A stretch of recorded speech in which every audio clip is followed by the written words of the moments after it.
Twitter's threatened to sue Meta over the new platform. Let's talk about it, should we? James Titcombe, technology editor at The Telegraph, and Druji Shah, a freelance journalist and creative lead at the consultancy. Have you thought about it?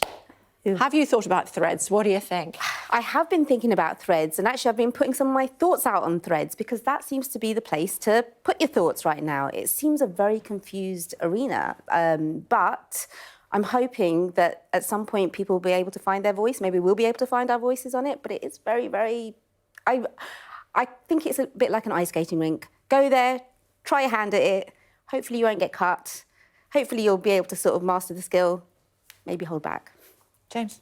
Druji said it was like an ice skating rink. I kind of feel it's a bit like a party right at the start where there's still the free drinks and everyone's still excited. There's a lot of novelty value. There's a lot of momentum at the moment. Probably hits 100 million users today, which is astonishing for something that's less than a week old. Whether it's got that staying power, I think is less certain. It seems very whimsical. It's a bit more like Instagram than Twitter in a sense. What to post. Yes, exactly. It's you know, you're not sure whether to post photos, you're not sure whether to post about news and politics. The head of Instagram, Adam Mosseri, was on Threads this weekend, and he was saying it's not going to be a place for news and politics like Twitter, and that's such a huge thing for Twitter. And so there is this question of what it's for. Then? It's a text. I mean, they even say they use Threads. There's a Threads dictionary that's doing the rounds in terms of they want Threads to be a synonym for discussion. And let's face it, Facebook, which is what Meta was, we do use that as a noun, as a verb. You know, oh, I'm going to Facebook something. So I think that's partly the intent. Is you've got to thread something. It is a discussion point. That's what they've currently said. It's supposed to be a friendlier place. How long it will stay friendly, who knows? Threads, if you're from Wigan, means trousers. But then you go, that's a whole different discussion.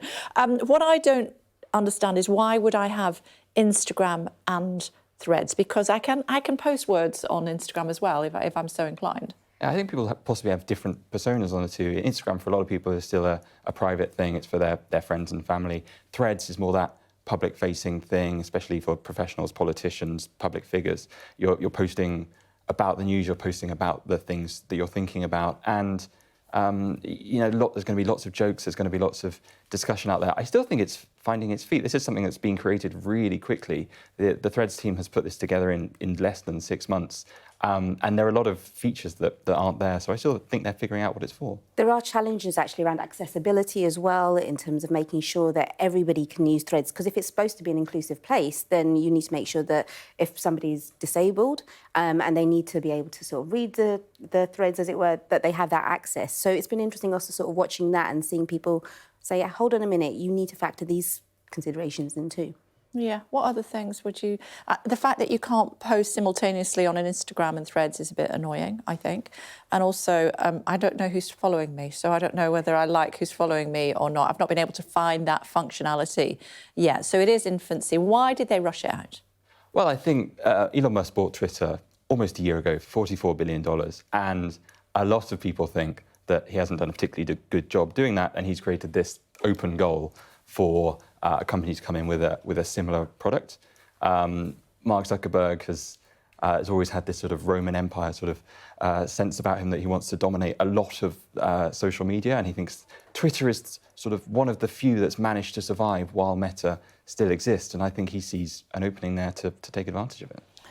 But there is a challenge, because we were talking about Threads and Instagram. Currently, the situation is that you cannot delete your Threads account if you've created it. Without deleting your Instagram. You can deactivate it. I didn't know that. This is the discussion right now. So there's a lot evolving and a lot of concerns. See why they've done that, can't you? Because if you're fed up with it and you don't want it anymore, you still have to leave it there. So the numbers are still up. Yeah. Some might say, I'm sure that's not the reason, but there we are. And I think there's this question of how long Meta is going to be interested in Threads. Instagram's been very successful. Facebook's been very successful. But there are things that the Meta have launched that haven't been very successful. A year ago, Mark Zuckerberg was always talking about the Metaverse and how we're going to be in virtual reality and holding meetings in these 3D worlds.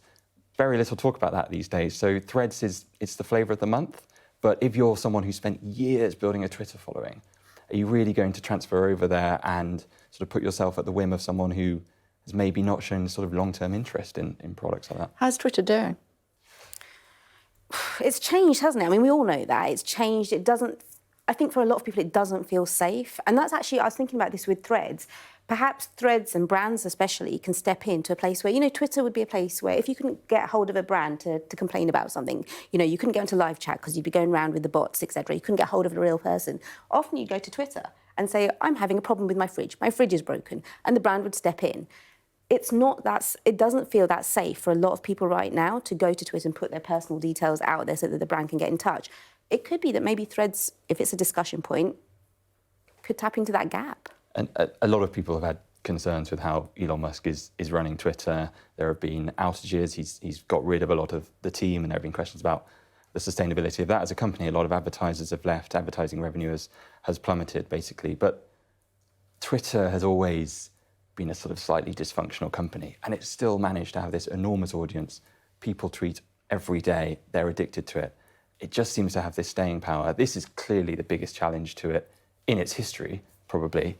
But I think we're still going to see what's going to happen. How much of a mistake, though, was it, the blue tick changes?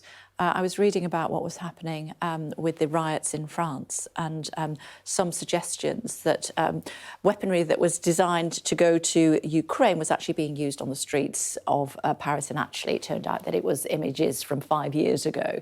But because somebody had a blue tick, you didn't know if they were paying for it or not, and it was taken as read. You can't trust anything on the internet. That would be you can't. That's the valuable lesson. Yes, the blue tick situation has really helped amplify the misinformation, disinformation sphere. The thing is, though, when it comes to Meta, they're also rolling out blue ticks in a verified subscription manner as well. So I wish I knew the answer. I wish I really had an answer for you with this. I don't. And it is a problem. It's a significant problem. All you can do is be sceptical with anything you see on the internet and second check. Get other references. OK. Guys, we're out of time. That was fascinating stuff. Thanks very much indeed. Maybe we can check in again in a month and see where it is then. Look forward to seeing you then. Thanks very much. Thank you.